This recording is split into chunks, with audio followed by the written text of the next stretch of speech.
Okay, we're live. Hi, hi everybody. Welcome to the Handomatic Hangout, and thanks everybody for joining.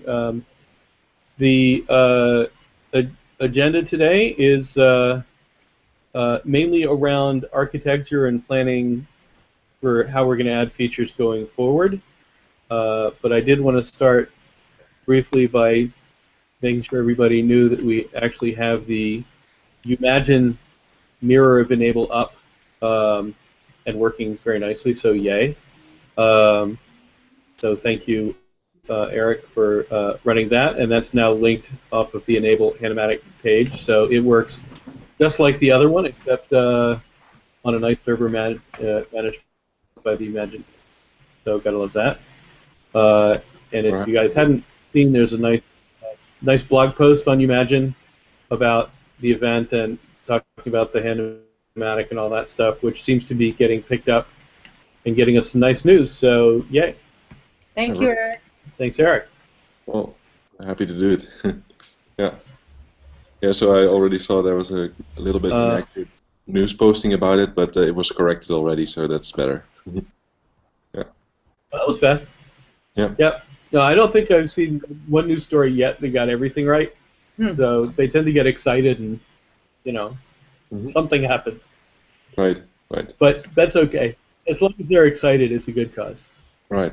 And it definitely Um, creates exposure, so that's good.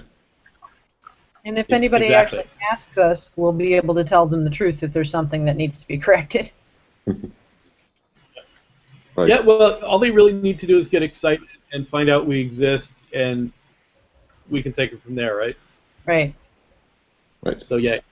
Um, so, mainly what I was hoping to do today was kind of talk about some of the things that we're going to be adding, and talk and make sure we have an architecture that supports scaling to those sort of capabilities. Because now that we have the basic stuff up and running and generating lots of hands, um, we want to make sure that we can expand in the. And so I wanted to run through some of the things that we're getting asked to do. Um, and actually, I guess we should mention a couple of things that we'll talk about what some of those things are. So this is a diagram that's sort of based on what we have now is the blue stuff, I think. And guys, feel free to jump in and correct me if I'm wrong. Uh, and then the green stuff is some of the things we've talked about adding. Um, and actually, Alex, Rode, either you guys want to walk through this, or should I do it? I was thinking, go ahead. And I think we all. Yeah, go. Yeah, go ahead. Okay. That's fine. All right. So basically, users use the app through the browser interface, which is mainly Alex's knockout stuff at this point. Um, there's index.php, which kind of serves the user interface, and then it relies on two services, preview and render, which are REST services, and both of them basically call back to the assembly OpenSCAD, and that use the Raptor Arm, the Cyborg Beast, the whatever. Right now, mainly the Raptor, but the others will get wired back in to generate either preview images that are returned back as previews in the user interface, or it makes STL files that the render service then packages up in a zip file, sends the user an email. That's sort of our main path right now. Any questions about that, or anybody want to add anything about that piece? We don't have any questions coming in yet. Cool. Okay. So either it made sense or everybody's stunned. If you really want to walk through it, you can. Actually, Laird, I have a Yeah, question. This is about the difference between the generation of an STL versus a preview image. Yep. Is like what's a rule of thumb in terms of how much computing time or resources it takes? Is there a difference between the two? Oh yeah. So the preview is much faster, because the geometry engine in OpenSCAD Yeah. cheats a lot in order to rapidly render a visual image. Okay. But when it's making an STL, it actually has to do all the hard math. So the preview takes, a second, and the rendering can take, much longer. I mean, it's still relatively fast, but it might be a second versus 15 seconds or something, Okay. or 30 seconds. All right. That's. I want to bookmark. I want to bookmark that thought, and we'll come back to that. Oh, go for it. What, No, what do you let's think? go through the diagram. I was bookmarking something first. Okay, all So good. it uses OpenCSG for rendering the preview, and it uses OpenCGAL for the file, right? So it's a different engine on the back. Okay, Yep. cool. Okay. Got it. Yep. All right. Yep, exactly. So one of the things that's going on is that we're being asked to extend from just the hands to many other kinds of arms and partial arms, and who knows where it's going to lead. So we need to think about expanding the application model to know about not just things that are, because right now we have a set of measurements that are two specific measurements, because all the hand models can pretty much use those two numbers and do what they need to do. But once you're talking about, for example, a partial arm, now you need a different set of measurements in order to know what to do. So we need to think about that. Right. The variables that are being Right. used, variable as well. Yeah, exactly. Right. So not just So you might need different sets of measurements and different options that are relevant. Mm-hmm. But you want to do it all in one framework. So that's one area. Another is that we want to do more tracking of what prints are being used and what exactly they are, because there are a lot of questions coming up about, I've got this hand, what on earth is it really? And it's moderately hard to find out, because you need to know it's exactly this file, this version of this file, scaled this way, etc. And so the thinking is that we want to have some kind of registry service. And this is something that Ro was digging into, and you should probably talk about. But the idea is to use a registry to know what's going on, then embed a short URL into the print, so that then you can look at a print and a year later say, oh, it's thus and such, because it ties into the data through some kind of landing page. Ro, do you want to talk about that part? As far as the registry, you mean creating user accounts and tracking them by the tracking IDs? Is that what you're referring to? Yeah, exactly. Yeah, right. The ticket, knowing what parts were printed and how and all that stuff. Right. So currently, there's different things that we're trying to do, and essentially we have three parts to the tracking ID, which are the server, the specific user, and the parameters that are used for that. And so that kind of makes up the details for that ticket ID, and they're all hashed out, so that's not obviously easy to read. And so the point would be to actually build out that level of registry where we're keeping track of the specific users, where we're providing login credentials, authentication, etc., so that eventually we can also provide, along with their profile, what it is that they've printed over time. If they wanted to retrieve that information, we connect it to both the tracking ID as far as the URLs, and we know which servers ended up getting used to process that information and do the renders for us. Because at one point, we're going to be using these services that we're building out so that they're consumed across different locations. So let's just say that another vendor comes in and they want to help us out with a render farm. They can provide a service, not necessarily provide the entire UI, and then we can utilize their services. And so at the same time, we do the consumption of their services and use them. We give them thanks. We give information out to the user as to what the render farm was utilized, and we store that information long term, where we actually keep the zip files available, or a way to actually provide the STL files immediately based on that tracking ID. And so that it's really the entire product as far as the registry service goes, but it's going to do a lot for us, and especially when you can just hand the service a specific tracking ID, and it'll give you specifically what it is that that tracking ID goes to. Is that sufficient, or did you want me to go further into it?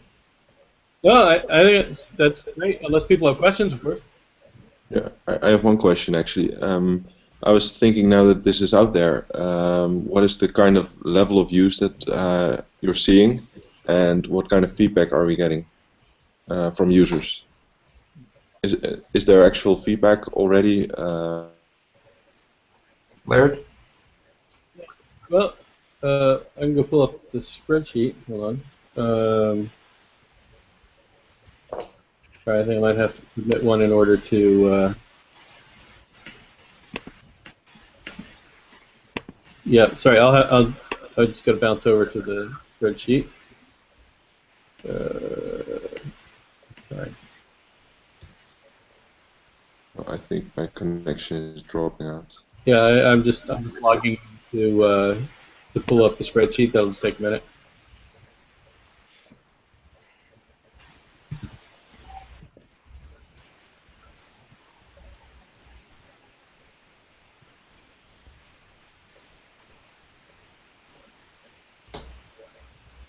All right, I'll have to.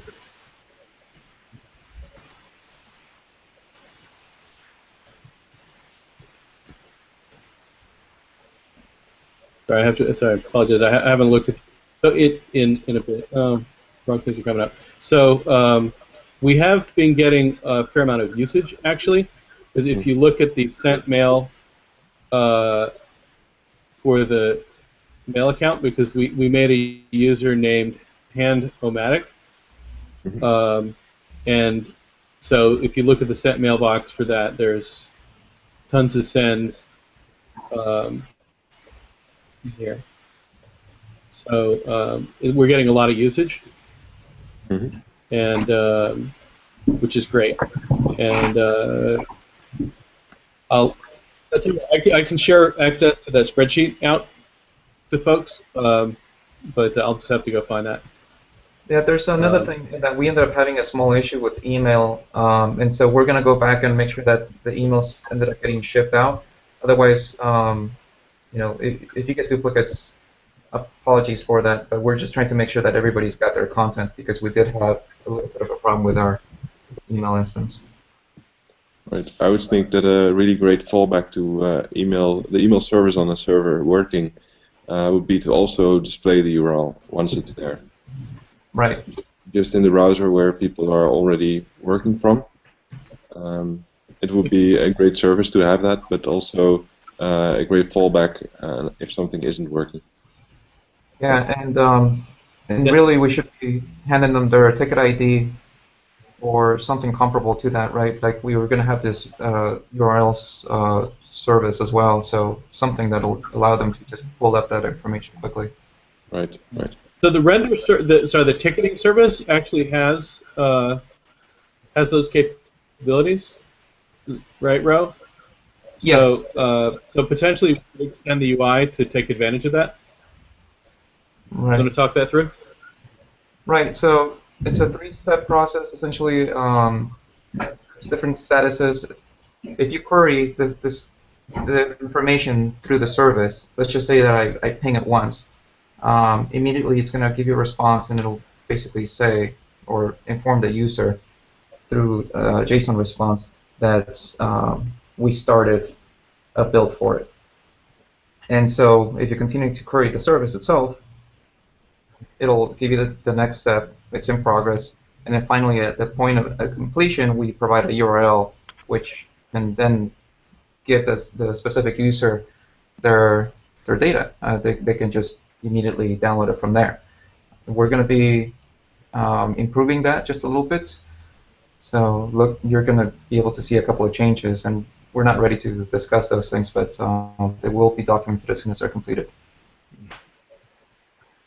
Yep. And then the Well, landing essentially, page. Sorry, yeah, go ahead. We could provide the URL immediately. It's just not going to be available, and I didn't want to make it so that people were immediately looking for their content, because occasionally that provides confusion, which is why I wanted to provide the ticket ID for them to actually do lookups. And so we have the ticket directory, an index.php file, which can be used to do lookups based on the URLs, ticketing ID, or once they have their profiles, we can consume those services in order to get a status of their individual builds. And so we can dynamically query through Ajax on an interval and just give them a status, if anything.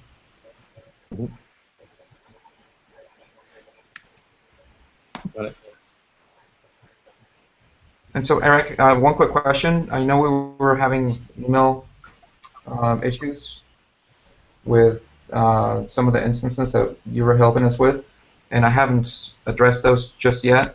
I don't know if they actually continue to be a problem. I haven't. Well, before I published the URL to anyone, I already got it working. But it was just one thing that of all of the instructions, I skipped a large part because I already had a working email setup. But it had a slightly different interface. So your instructions or your system wasn't expecting that interface yet. And so when I changed the API of the mail interface, that's when it started working. So all of it was working all.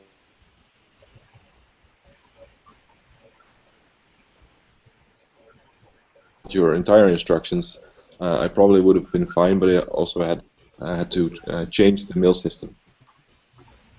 Right. Apologies for that. And in the future, something that we were discussing is we're going to be providing an install script so that there's some flexibility to how it is that people install the solution, so that they can either provide a backend service, and if so, whether they want to provide email or not, and give them a couple of options. Right. But I also think that the value of having multiple backends is higher than having a lot of front ends. So especially, for example, if there's one front end with possibly one mirror, that will make it easier for people to find the system itself, and then there should be, I would say, a lot of backends that would be doing the hard work. Yeah, I actually had a thought on that, which was that this is something that I think we had the email exchange on Saturday. So that was I'm sorry, go ahead. Yeah, I think I was going back and forth with Laird. I think you were in that thread too, Ro, which is, so one of the thoughts I had on that was to really make it so these services could be as decoupled from one another as possible.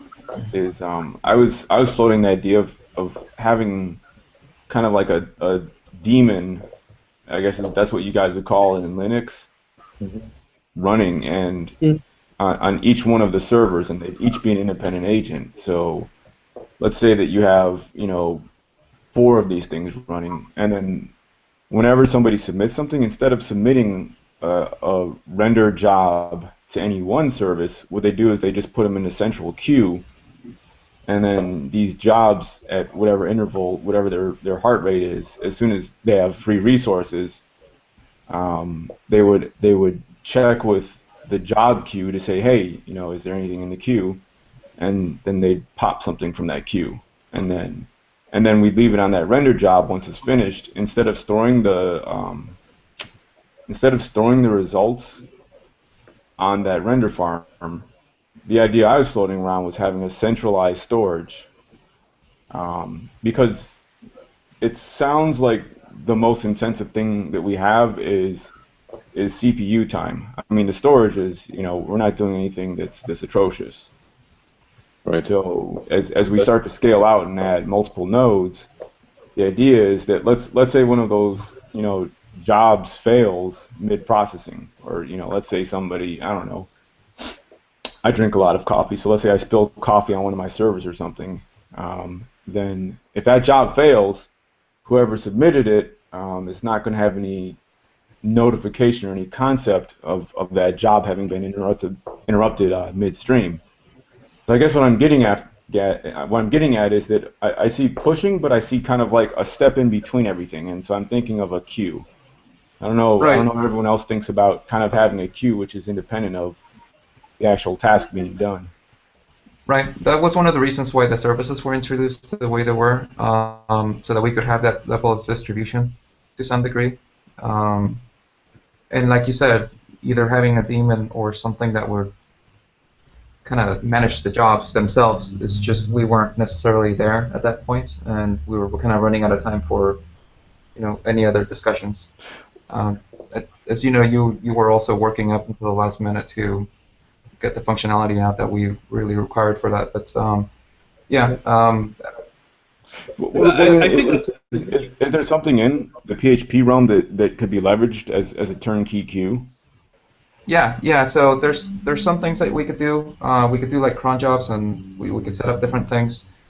We'll be able to execute stuff that's PHP, like some PHP code. We can inject into our SQL instances, and we can manage things that way.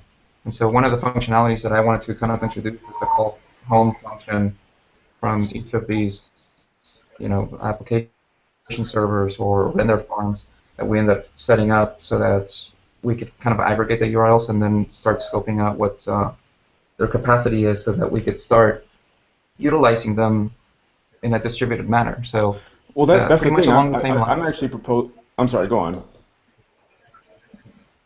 No, yeah, I was just saying, interrupted you. I apologize. No, it's fine. I was just saying along the same lines, and I think we have similar ideas. It's just a matter of the implementation details, right? It is, although the principle is something which I'm not sure if everyone is at least buying into it. Is that on the one hand you can reach out to your render farm. You can push a job to them, right? I guess the alternate approach that I'm proposing is have the render farm, each individual agent runs independent, and they kind of self-publish.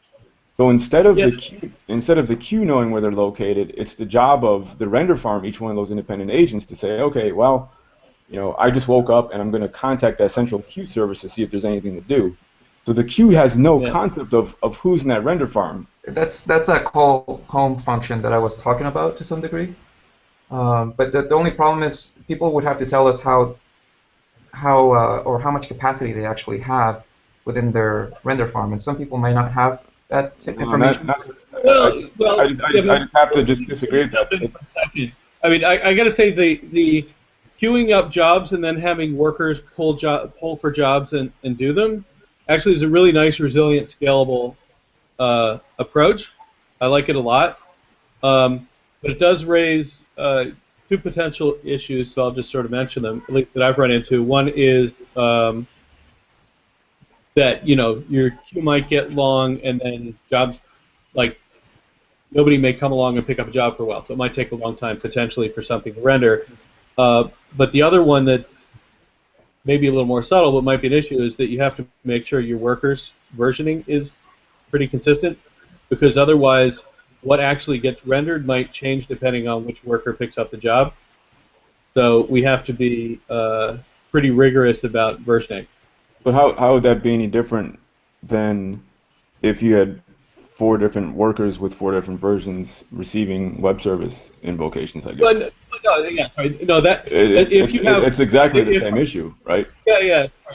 What I was saying was, if you have one front end with a bunch of workers and they're running different versions, that's whether it's push or pull. You're right. Yeah, let's get that issue. Makes but no it's difference. from, for example, let's say we update our instance on a different cycle than maybe you imagine only updates once a month, so there might be a couple weeks where we have newer versions of files, but because people are at a different URL, that's okay.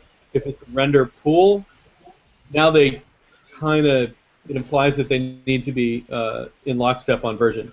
But you're right. That doesn't have to do. That's not kind of the. Yeah, whether we push or pull, it's funny. You're raising an important point, which is that whether we push or we pull, the synchronization of the different versions is something we have to deal with. Right. Yeah, like I would I say need to that. put a version in the messaging or something. But yeah, I really like the worker queue model because it's highly resilient. Yeah, but you're raising an important point though, right? Which is that, okay, like what if all of the workers have gone to sleep and then the queue starts filling up? Yeah. I don't know. How do you deal with that then? I don't know if there's. Most of the queuing mechanisms have administrative things that you can say things like, if my queue hits a depth of 100, something's horribly wrong and start sending emails. Sure. But, so.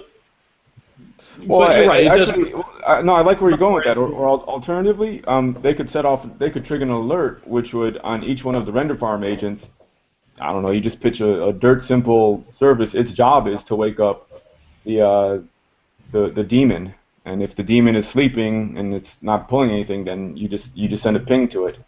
So it can actually still function two ways. But I guess what I'm getting after is that the trick is that you have each of the render farm agents. It only says, hey, I'm going to take on work when I know that I have the capacity.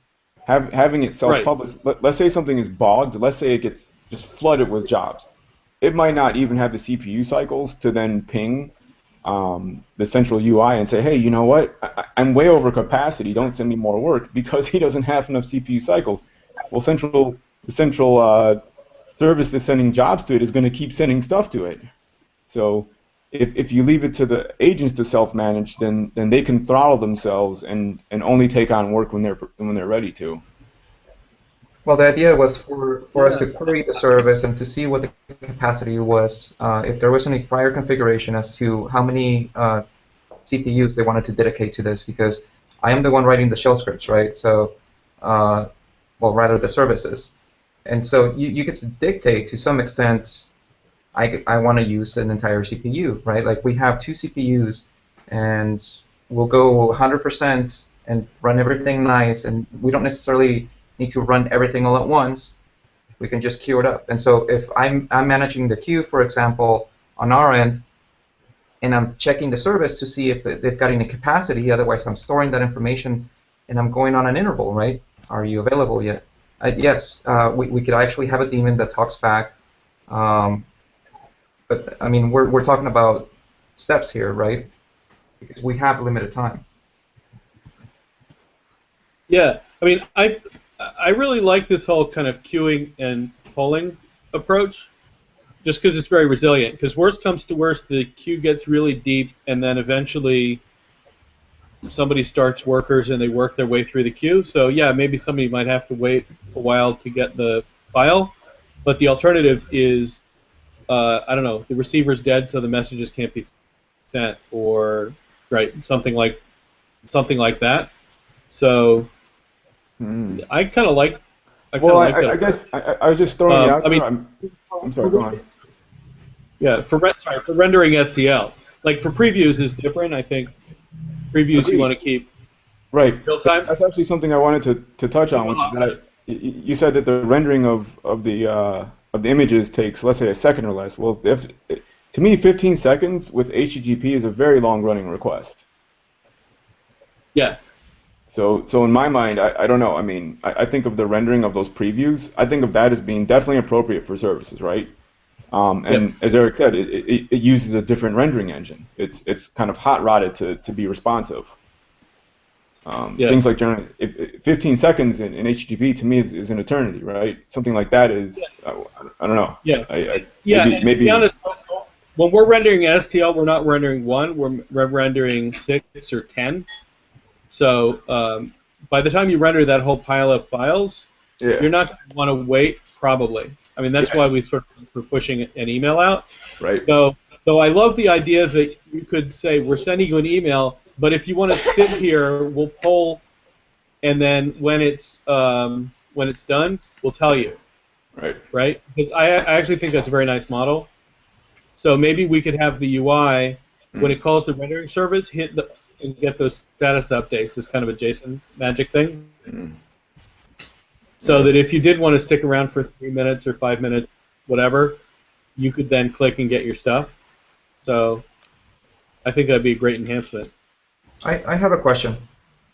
How distinct are the renders in between the different parameters? Let's just say, because they don't look very distinct to me. I mean, obviously, you can get something that's really really heavy on the width or whatever, right? But can the user really tell what the differences are just by looking at that rendered model? Can we just have them as still models so that there's not any lag? Go ahead. Well, the previews, I mean, everything's cached, so if it is identical, it will return immediately.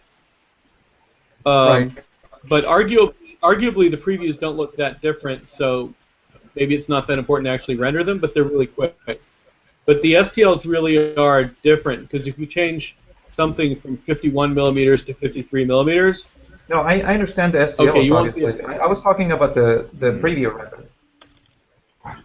Yeah, the preview maybe we could...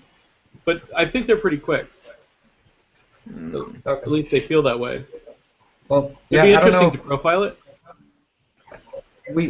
I know that we had talked about it at one point. I wasn't exactly sure if we were actually just going to be moving forward with a still render or at least for the preview or not. Yeah. Hey, guys, I was going to throw... I'm sorry. I was going to throw something out there, which, and again, I mean, I think right now we're just kind of brainstorming ideas. So I certainly don't feel that I'm attached to anything I'm saying. I feel like we're trying to find the best fit solution, right? Right. So another thing what I was thinking of was centralized storage. What are you guys' thoughts on that? Yeah, love that idea. And I think we had discussed the amount of space that we have on our DigitalOcean's instance, but obviously we need to look at alternatives because these things need to be backed up over time, right? Yeah. Yeah, I'm wondering if it would make sense to push it out to some service like Glacier. Like low-cost mass storage.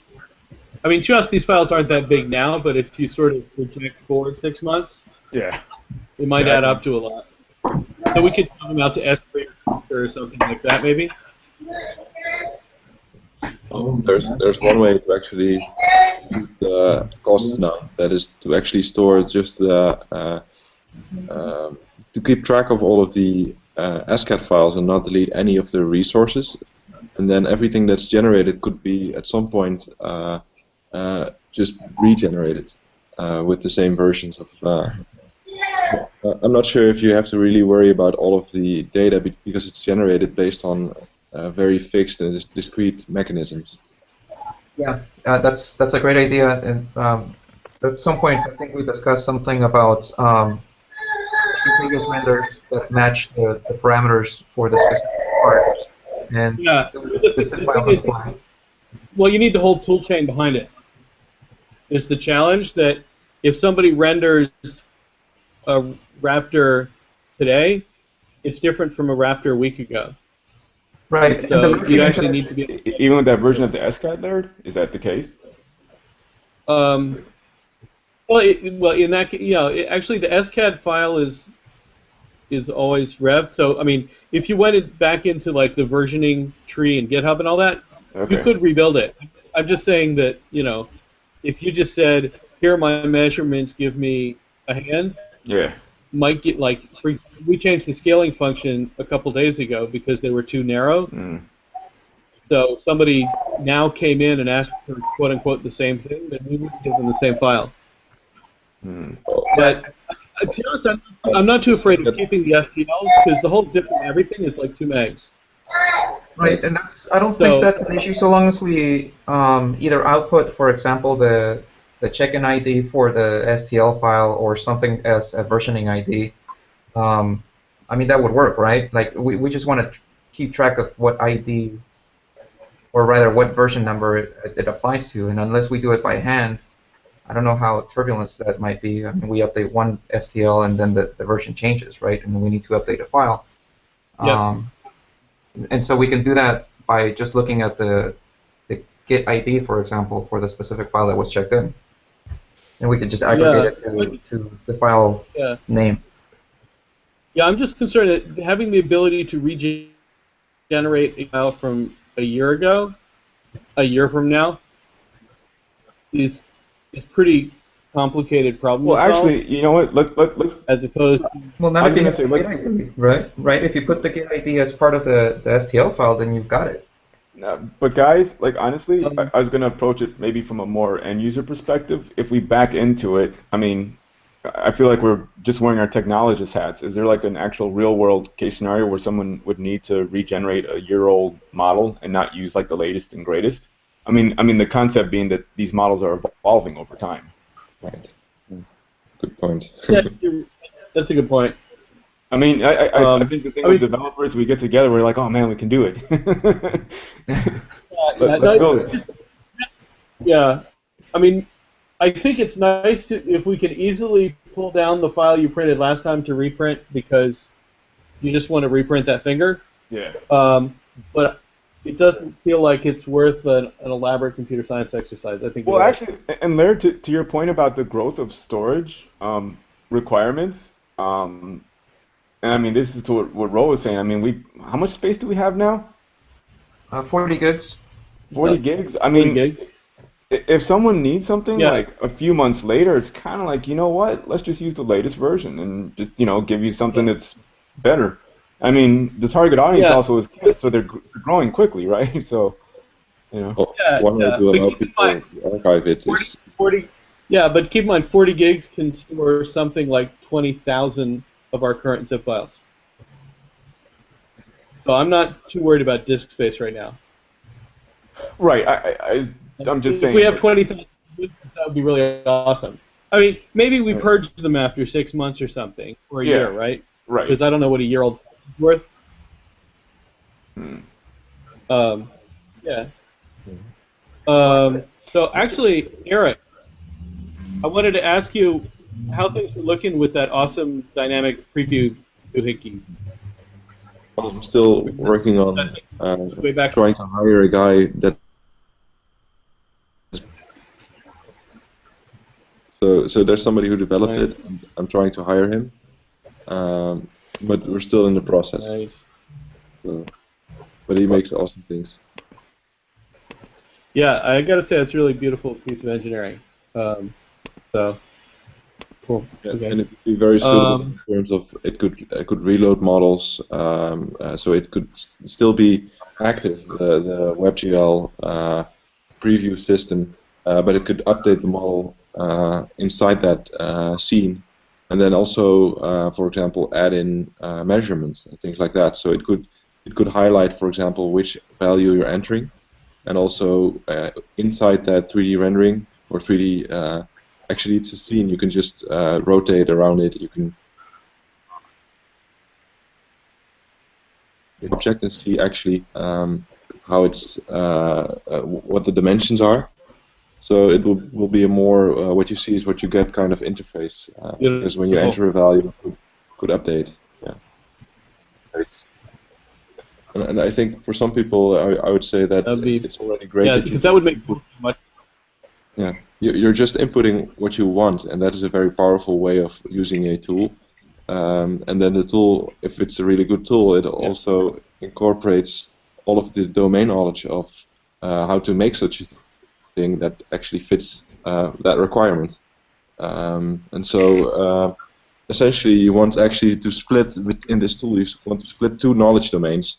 One knowledge domain is the context and the parameters of use of the thing that you want, and the other is the knowledge of how such a thing would work in terms of construction, in terms of how the model could best be generated. And so that is more domain-specific knowledge related to engineering. And so if you split those domains, if you partition that, you have a really good tool, because somebody can actually explore through an iterative process while still in the tool what they really want. And so I think that's the very powerful model of such a tool. Yeah. There's actually there are some papers about this. There's some information on how to design a good toolkit. So that's also very interesting to look at. Yeah, I mean, one of the aspects of that's really appealing to me is that if we could get scans and photographs and so on folded in, right, then you could really get a much better feel for does it fit, is it what I want, which I Right. think So very even powerful. if you for example create a top view and then superimpose a picture, either a scan or anything else, then you could actually use that to see the model on top of your scan. Exactly, which would be huge. Right. All right, so one of the things that was queued up was talking about the repository structure. Alex, was that you or Ro that wanted to talk about that? I thought it was Eric. No, Ro. Eric? No, Somebody. I'll talk about it. And mostly There's actually because one thing I wanted to still pitch in regarding the workers. I think we're all getting a picture of what the worker could look like. That it should be some sort of a lightweight daemon that a lot of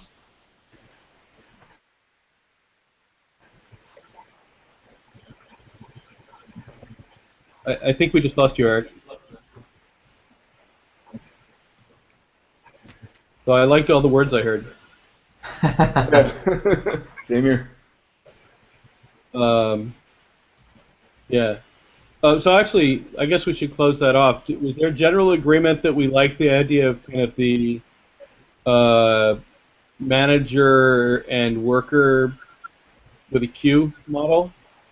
I suspect we liked it, although I think Ro had kind of raised a smart bit of reservation about complexity, and so I think he was making a good point there, which is that it's definitely something which will scale. It's definitely more resilient, but it possibly has more issues technically to sort through.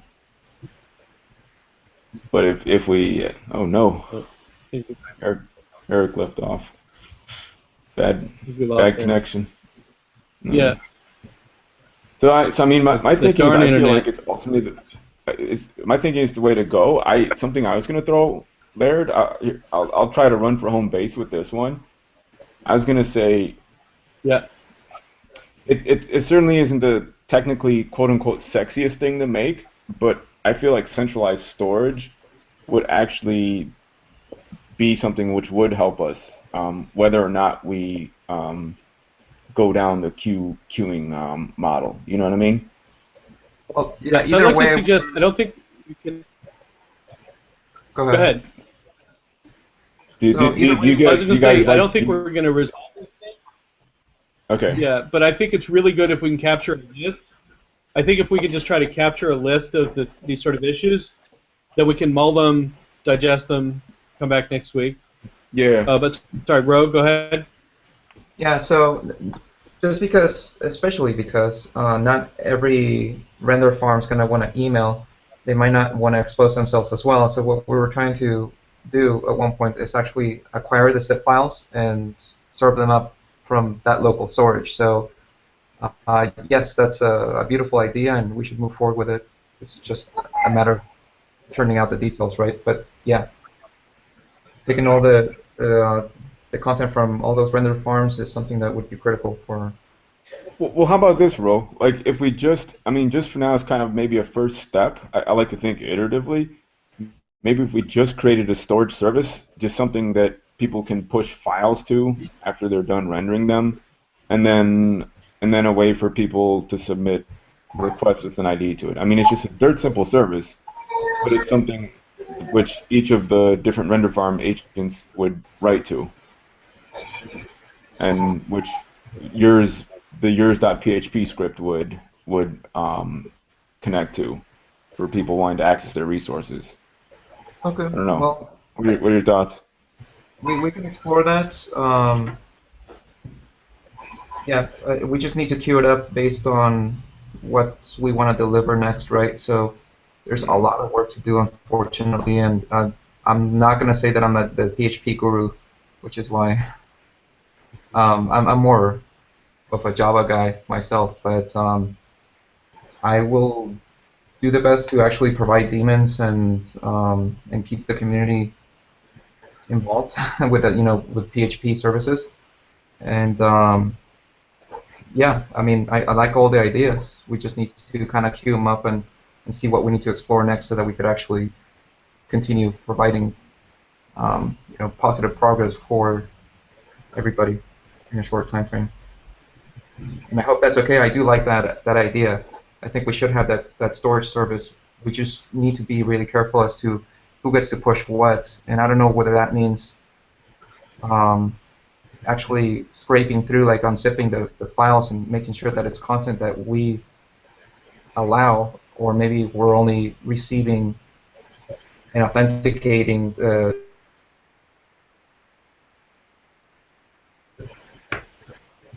might be a concern based on what people might be putting into the service. I don't know what your thoughts are on that specifically.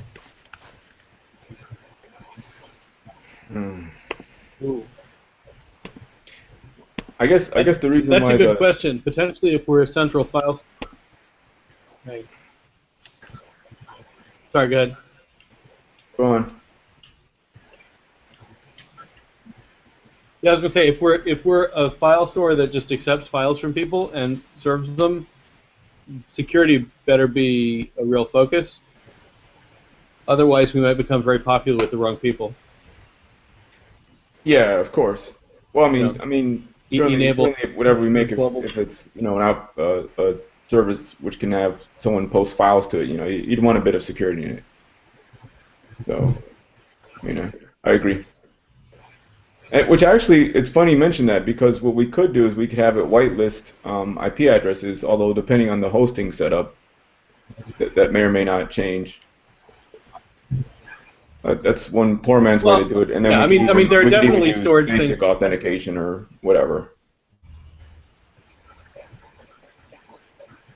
Right. There are also storage mechanisms like S3 and so on that do have pretty sophisticated security models. Well, in that case, then yeah, we could just. If we can use something like that,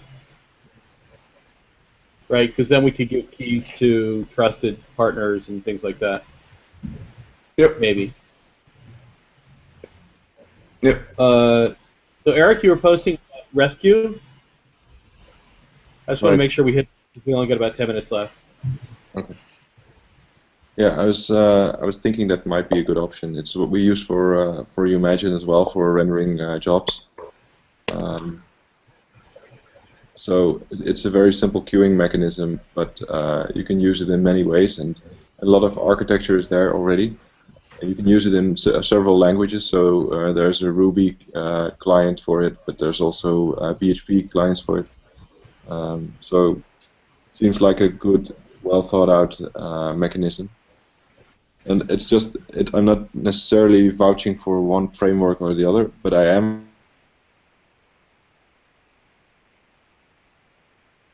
Lost you again, from scratch. You can hear me again? Yeah. So yep. we're not. Yep.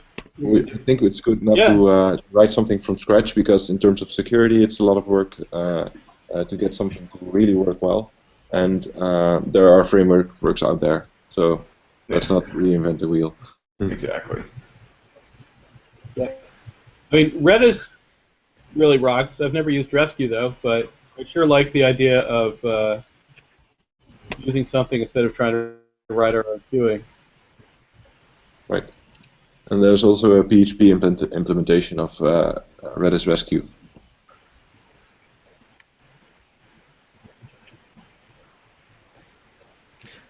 And I'm reading the GitHub page, and it sounds like there's support in the library for creating what they call the background jobs. Does Rescue contain framework stuff for writing consumers of the queue as well? I think there are several options there. Rescue is already a queue system. Not sure about a system for clients that are distributed, but I'm just proposing this. Maybe we should do a little bit of homework and all get familiar with this as an option. and possibly pitch in more options, and then we can decide which one is best. This is just one of them, I would say. Great. But it is being used in scenarios that are very comparable to what we're trying to achieve. So in that sense, I know it might actually work well. So. Awesome. Because I think prioritizing certain jobs would be very valuable. For example, you want to actually prioritize previews over generating the actual models, because you want the previews to be really snappy. So you could have queues that are higher priority than others.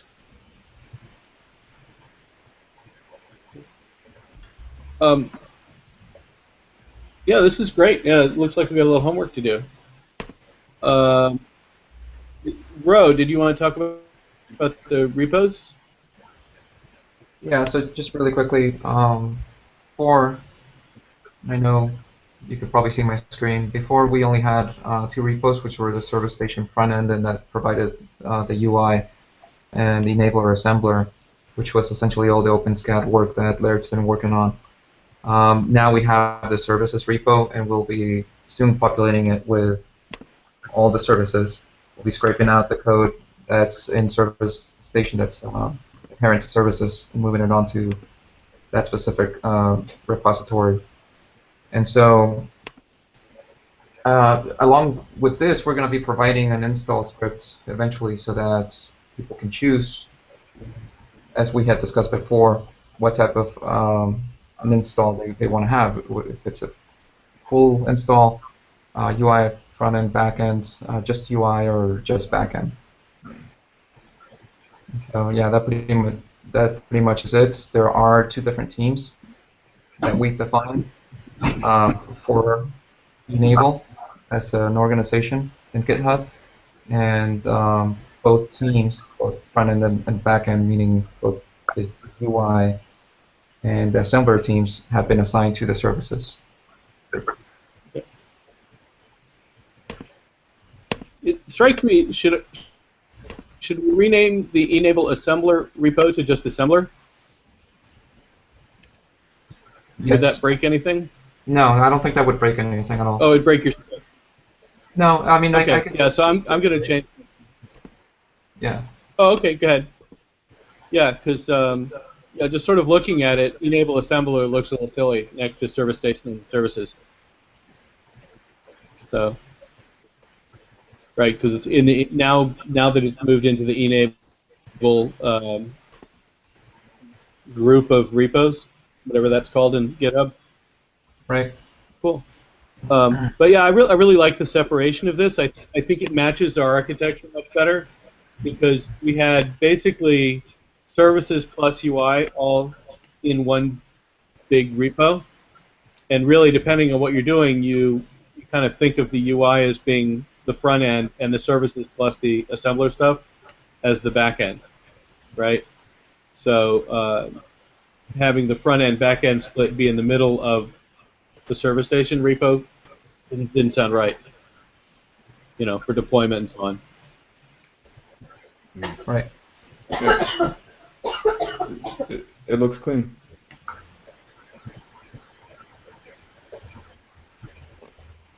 At some point, talking about specific engines that we end up using, at some point I wanted to start looking at Ruby because it's obviously a really strong platform.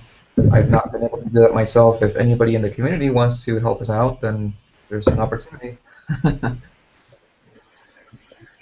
Just let us know. So you're thinking about moving from PHP to Ruby? Well, we can, right? Like, we're at the right time for us to actually do something like that. Once we start building out all these services, then it's going to be a little more complicated because by then we're going to have the entire registry service and all these other things. Right now, our PHP is extremely lightweight. If we find out that Ruby's a better platform for us to go with, then we could obviously do that. I actually like what you're saying there. And the other interesting thing is that as we chop things up into smaller bite-sized services, we can write them in different languages as we see fit. So it's okay if a piece of it remains in PHP. We might build new pieces in Ruby.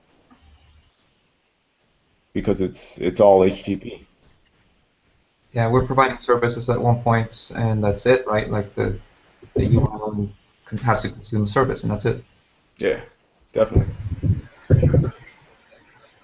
I just looked, and there's a PHP client for this rescue. So I mean, it would integrate well with the stuff that we have now. I don't know. I'm sure there's just a different pursuit to figure out how to write a backend on Daemon, but I'm sure that there's frameworks for that. I certainly know there's frameworks or best practices for doing that with C#, which is my main language. But there's got to be something in PHP, and there definitely has to be something in Ruby. Yeah, there's a lot. I'm just, to some degree, I'm a little more familiar with the Ruby architecture. Yeah, I will acknowledge a lot about PHP as well. I'm not quite as strong a PHP developer. I've only had 1 or 2 years of experience, and this is with pre-existing frameworks. So yeah, we were looking at Drupal and other things to some extent to actually be able to integrate with an already existing platform. But and I'm not really advocating huge change like onto the platform of Ruby. It's just there's an opportunity there, and we like you were just saying, Alex, depending on what it is that we're trying to provision, we could do the best thing for the application. Totally, yeah. And the other thing, I mean, one of the things that's appealing about Ruby is it's I mean, the language is designed to be readable and easy to code with. So there's, I don't know, there's something in that. I mean, as far as, although I don't know. From my perspective, you go. From my perspective, I think either Ruby or Python are much easier platforms for me than PHP. So, yay. Python. Let's go with Python. Between the two, I mean, between the two, I've done more Python, but really, you guys are doing all that code. So, whatever you guys want. But I mean, because really, that was written in PHP because Mike is good at PHP and he wrote it all to start with. But this is a really good time to make that choice again if we think a better language is more productive or whatever. Well, here's another thing, which is that all the PHP code, I kind of put the front-end UI code kind of through a thrashing to refactor a lot of it. Do we want to take the earlier stuff that was written by Mike, and do we could port it to another language, or we could refactor it, but certainly just strictly from a very bits and pieces granular level, I think in order for us to be able to work easily with the code, we should invest some effort into that. And hopefully, you know, with the changes that happen with the front end, like after doing that refactoring, hopefully it was evident that, you know, that type of overbearing attention to detail, it lets us move more quickly. You know what I mean? Like when we kind of make things much more verbose and easier to look at. So is that something? That's another thing we could look at doing for the next iteration. It might not be a functional delivery, but on the back end, we know that we'll be able to be more responsive. Yep. And so when somebody requests functionality, right. So unless you're doing it. Well, we definitely saw when the UI got we got a lot more agility. So. Yeah. I mean, so we should. Sorry, use Eric, were you saying something? Right. So if we use the opportunity, so if we're not doing just a direct port of everything that's already there, then we have an opportunity to really make a good, clean start in terms of architecture and code. I don't know. There's something. I'm kind of hearing possibly port it to another platform. What are you guys feeling? I'm saying if a direct port, if it's a one-on-one copy and just rewriting it in a different language, then there's not a lot of value for it. But if you actually apply the cleaner architecture that is more thought out and rewrite it, that's very beneficial because you'll have a much better start. Mm-hmm. Agreed. Sure. Yeah. Right. Yeah. Yep. Interestingly, we have a lot of separation of concern with services. So, for example, it would not be a bad thing actually if for example, the workers would be written in one language and the system that is distributing the tasks would be written in another one, because it would also allow people with several different languages to help out. That's true. Let's say somebody shows up and all they know is Ruby, or someone else might be diehard PHP. They can kind of choose a certain layer to work on. Right.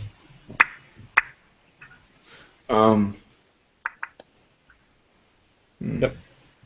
Yeah, I think that's. I agree. Yeah, because like if we want to use an URL shortener, there's already one in PHP. Why rewrite it?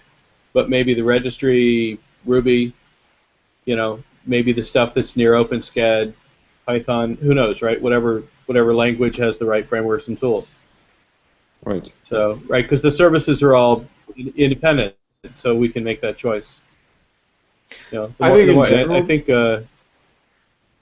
Sorry. Go ahead. I was going to say, I think in general, for me, I can. This might be some luggage that I bring, but for me, I certainly, if code is not completely clean, I feel very restricted, and so I feel like the early stuff that was prototyped, I feel like in order for us to be able to move agile again, I feel like we are going to have to, whether we stay on PHP or report to another platform, we're going to need kind of a cleaner code architecture. Yep. Yeah. Right. Exactly. I just saw your comment. Yep. Yeah. Never be afraid to refactor. I am afraid. If it pisses you off. I'm scared though. I feel like I'm going to break something because I'm not sure which. That's. No, don't be. Well, yeah, I mean that's a matter. Yeah. Well, because the thing is, if you're afraid to break something, that means the architecture's not clear enough.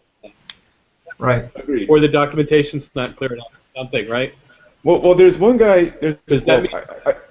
I personally believe in code that's clean enough that it almost documents itself. I know there's the myth of self-documenting code. I'm not sure about that, but you know, there's something to be said for code that's just so dirt simple and very easy to look at that you get it. Exactly.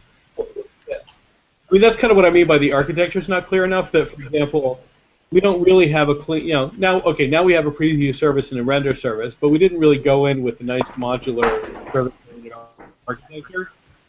We had index.php with everything in it. So Eric just read my mind with his remark about. Eric just read my mind about his remark about unit testing. I was going to mention there's some. Do you guys remember I forget the gentleman's name. He joined a few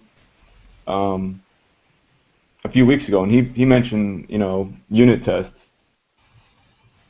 Yeah. The nice thing about unit tests is that if your code is unit testable, and I know there's a lot of religious wars going on about that stuff, so I don't want to get drawn into one. But if you can run them in memory, then chances are your code is cleanly enough written to where it's easier to work with. Because if it's sloppy, you're not going to be able to unit test all the different cyclomatic complexity in any given function. Well, yes. Yeah. I think we are all strongly in agreement. That's another thing. Is there a strong unit testing framework for PHP that anyone uses? God, I hope there is by now, but I couldn't tell you. Okay. I mean, because there's JUnit, RUnit, NUnit, blah blah blah. Never heard of PHP unit. I use NUnit. There must be one. Hey, look, there is one. PHP unit. Okay. Yeah. Look at that. Go Google. Yeah, I don't know. I mean, the installer is no longer supported. Something, right? I don't know. I mean, personally, it's a statement of the PHP community. I think in general, PHP's roots kind of come from kind of script it, hack it, get it running, and that's just kind of the spirit of that community. Nothing wrong with it. I mean Facebook. Yeah. I mean, there's plenty of reputable PHP apps, but that's just kind of where it came from. Yeah. Yeah, I personally, like I said, I find Python and maybe Ruby to be easier to express algorithms cleanly in, but you know, whatever language you guys are comfortable with on the front end. So, I mean, for the preview and render and the other things, basically are building and executing OpenSCAD. We'd have to find the right frameworks for that. But there's actually a really good Python framework for that, and I think there's a good Ruby framework for that, for plugging in and playing well with OpenSCAD. So either language could work. Would you, if you have a favorite one, would you So, forward it? The Python one, because I'm interested. yeah, it's called Solid Python. Oh, okay. Thank you. I guess since we've taken so many right turns today, does anybody? I might as well throw this out there. Does anybody have any interest in Node.js? Yeah, Node.js is fun. Yeah, me too. Yeah. Is it overkill for us, or does it make sense? That's my only question. Because I've seen Node do amazing things. Yeah. I mean, But all do the we have that hipsters- many moving parts? all the hipsters that ride fixies program it, so you know. So And actually, it's pretty lightweight, so it could also be scalable and still fast. yeah. Yep. Yeah. I mean, I guess we have enough services and stuff that getting it together that Node might make sense. Right? Because it kind of looks like we end up at like 5 or 6 services. The funny thing is that everybody, well, it's a curse, but also a benefit, which is that everybody knows a little bit of JavaScript. That's one of the nice things about Node. Mm-hmm. Yeah. Lydia got my hipster reference about Node. It was probably more of an East Coast reference, come to think of it, but Northwest as well. There's a lot of Node programmers in where, Florida? Brooklyn. Oh, in Brooklyn, No, yes. not in Florida. Yeah. In Florida, people write C# and stuff. Oh, okay. Yeah, Florida's a year or two behind. So cool. All right. Well, I think we hit all kind of good stuff, and I think we accumulated a big long list of things that we should kind of debate, wrestle over, make some decisions about. So I'm thinking we should call it a night, take the notes, toss them into the document, mull it over in email, in the forums, et cetera, and then next week let's see which ones we can, which things we agree on and want to proceed with or not. Okay, cool. Okay? That works. So thanks, everybody. Awesome stuff. Thanks, Aaron. Awesome. Yeah, this is a great discussion. We've been doing it for a while, and I really appreciate it. Yeah. Okay. Good stuff. Talk to you guys soon.